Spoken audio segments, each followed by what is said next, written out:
Bueno, acá estamos de nuevo. ¿Qué tal? ¿Cómo les va? Eh, estamos hoy que es martes 15 de septiembre. Ya es el tercer video que grabo.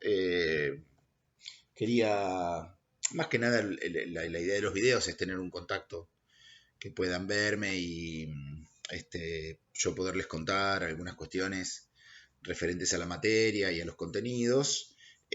Pero en realidad las clases, hasta tanto yo se los indique, el contenido de los teóricos está en los textos que les subo, ¿no? En eso que llamamos materiales de teóricos. Me resultó mucho mejor ponerme a redactar que hablarle a la computadora sin tener ningún tipo de registro de lo que ustedes están entendiendo o no entendiendo. Disfrutando o no, digamos, de la clase. Así que preferí escribir.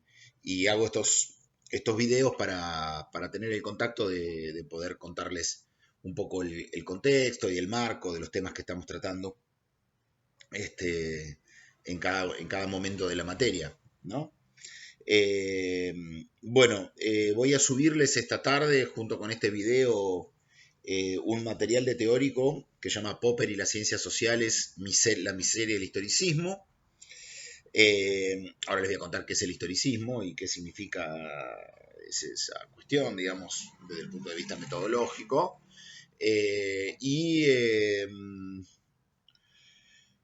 También les voy a abrir un foro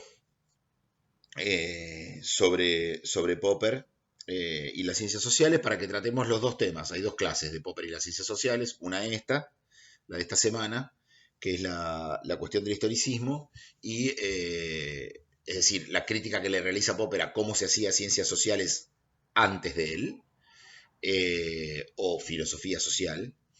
Y después tenemos la clase que viene, que es una clase dedicada a el método que Popper propone para las ciencias sociales, que él le llama método cero, o lógica de la situación, y que es un método muy importante sobre todo para los politólogos y las politólogas porque anticipa un enfoque en el estudio de la politología, sobre todo en el mundo anglosajón, que actualmente es muy utilizado, que se conoce como teoría de la elección racional. Ya vamos a ver la semana que viene, más que nada en el video, la semana que viene les voy a contar porque es importante hacer algunos ejemplos, etcétera. Entonces por ahí el video y el audio son un poco más apropiados para el tema de la teoría de la elección racional, que es, como les decía, una evolución de la propuesta de Popper, que en realidad es de 1953. Bueno, les cuento un poco el contexto de las críticas de Popper a el historicismo, ¿no?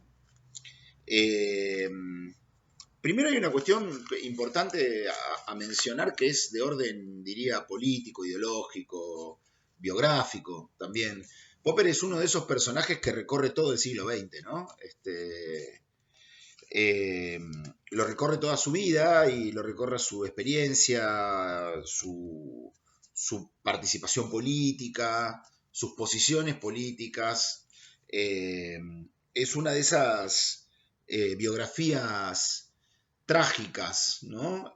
Como la de tantos otros intelectuales que tuvieron que atravesar las dos guerras, sobre todo la segunda, y que sufrieron efectos duraderos, permanentes, sobre sus ideas, sobre sus experiencias, sobre sus familias.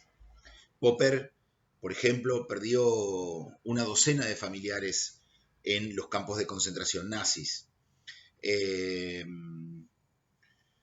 su epistemología, su concepción de la ciencia, que está muy relacionada siempre con una idea democrática y deliberativa, lo vamos a ver un poco la semana que viene también, la idea de que el método científico es confiable porque lleva a conclusiones a través de todo un proceso de discusión entre iguales, ¿no? La idea de que en definitiva lo que hace confiable a la ciencia es su procedimiento democrático de, de llegar a conclusiones, es una idea que está muy tramada por su propia experiencia de haber tenido que enfrentar los totalitarismos del siglo XX. Eh, Bueno, como yo les había contado la semana pasada, creo que les conté, Popper siendo muy joven comienza a estudiar matemática, lógica en su Viena natal y allí se encuentra con un movimiento epistemológico muy famoso, muy revolucionario, que se conoce como el Círculo de Viena, con un gran entusiasmo en las capacidades y las posibilidades transformadoras de la ciencia y la tecnología, muy típicas además de esas primeras 3 décadas del siglo XX, de vanguardias, tanto epistemológicas como políticas, vinculadas al entusiasmo en el desarrollo de la técnica. Eh, Popper participa de estos desarrollos en el mundo de la lógica, de la física, de las matemáticas, escribe su tesis doctoral sobre matemáticas y tiene una primera experiencia política en esa época que es lo que se conoce como la Viena Roja, que es un movimiento estudiantil muy influido por la Revolución Rusa y que además tiende a identificar a muchos de los maestros de Popper, Carnap, Schlick, Neurath, la generación, digamos, que conducía el Círculo de Viena, como enemigos en la medida en que tenían una importante relación con las universidades norteamericanas.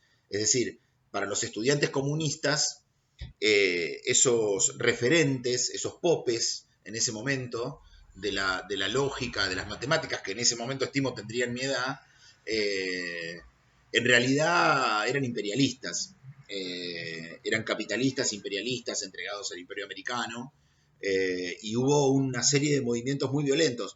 Popper tuvo un acercamiento, era una persona mucho más joven en ese momento, calculen unos 30 años, digamos. Tuve una aproximación con los sectores de izquierda, pero rápidamente se frustró por lo que él llama el dogmatismo de la izquierda, ¿no? Por la incapacidad para discutir y racionalizar ciertos temas y la rigidez ideológica de esos movimientos. Y el horror aparece porque la violencia creciente de esos movimientos termina con la vida, con el asesinato de uno de los en un atentado de uno de los directores del Círculo de Viena, que es Moritz Schlick, que es asesinado en la propia universidad por estos sectores radicalizados comunistas.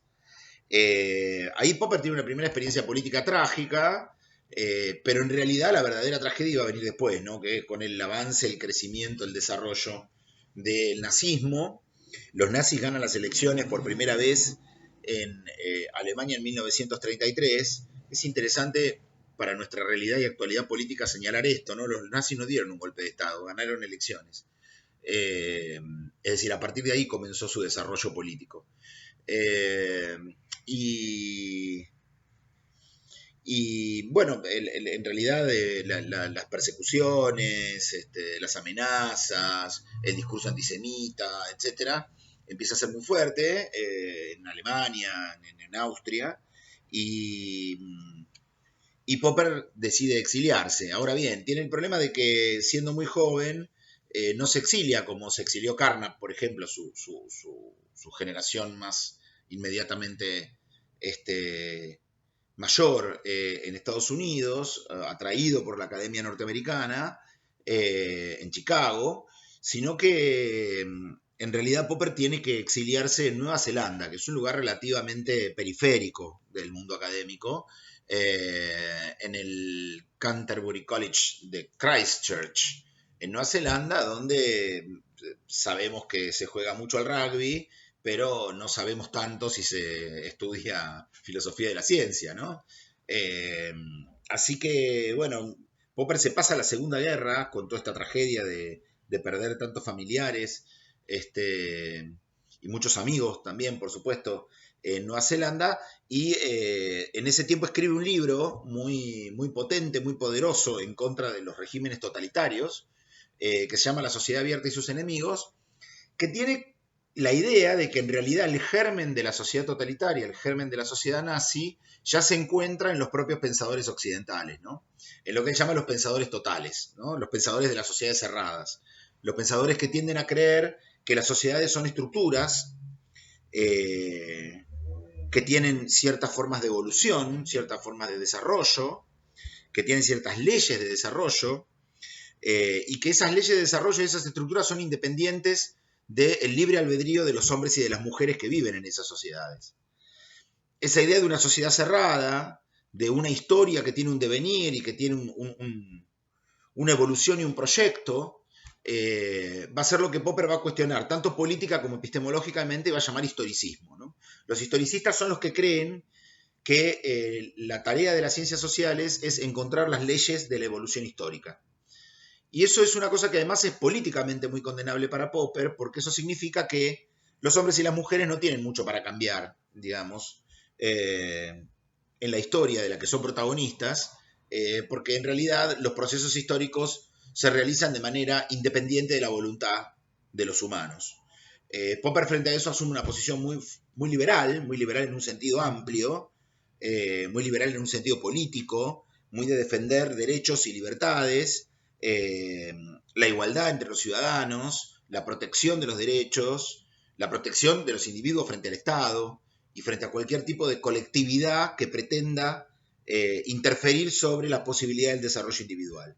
O sea, un liberalismo que no es el libertarismo que estamos viendo ahora, digamos, en las marchas anticuarentena, porque es un liberalismo que supone el respeto del otro, el reconocimiento del otro y la protección de los derechos de todos, ¿sí? Por la existencia de un Estado de derecho. En ese sentido, digamos, Popper ya escribe en esos años un libro, como les decía, que tiene a tres grandes filósofos como objeto de su crítica, que son Marx, Hegel y Platón. Y bueno, descarga una serie de críticas acerca de que en el pensamiento occidental ya estaba el germen, en esos pensadores totales, ya estaba el germen de lo que después terminó siendo la tragedia del siglo XX. Al mismo tiempo, termina la guerra, Popper se reinserta en la Academia Internacional, pero esta vez se instala por invitación de un gran economista del siglo XX, que fue un economista neoclásico, que fue el que lo invita a Popper, que era un seguidor de Popper, de la epistemología de Popper, que se llama Friedrich von Hayek, en la London School of Economics and Political Science, que es una institución académica de sociología, de economía, de ciencia política, muy importante y muy influyente en el siglo XX, de la que, por ejemplo, va a ser parte otro autor del que vamos a estudiar en un par de unidades, que se llama Anthony Giddens. Y allí escribe Popper, en 1945 se instala a trabajar allí y se va a quedar hasta 1969, que es cuando se retira. Se jubila, pero en realidad sigue participando, sigue siendo profesor emérito, sigue dando conferencias. Popper sigue siendo un personaje de presencia política e intelectual y filosófica hasta su muerte en 1994. Es señor de la corona británica, digamos, es un personaje de una escala mundial, digamos, ¿no? Más allá de su obra de filosofía de la ciencia.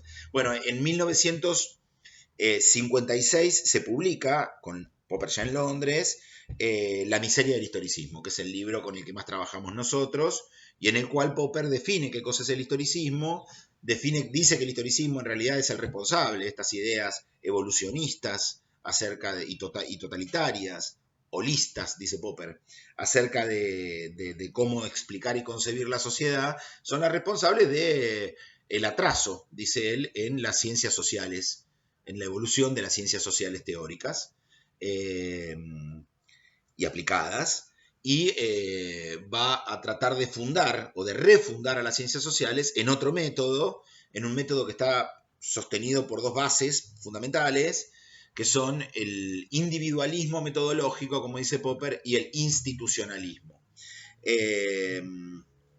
A eso me voy a referir en el próximo encuentro. Bueno, ya son casi los 15 minutos. Espero que estén bien, espero que lean el texto. Esto no quiere decir que no tengan que leer el texto de Popper. Lean las dos cosas, lean el material de teórico y el texto de Popper. Y las consultas que tengan me las transmiten por el foro que voy a abrir sobre Popper y las ciencias sociales. Bueno, que anden bien. Espero que disfruten de la cursada, por más que sea de esta manera poco habitual. Hasta luego. Hasta la semana que viene.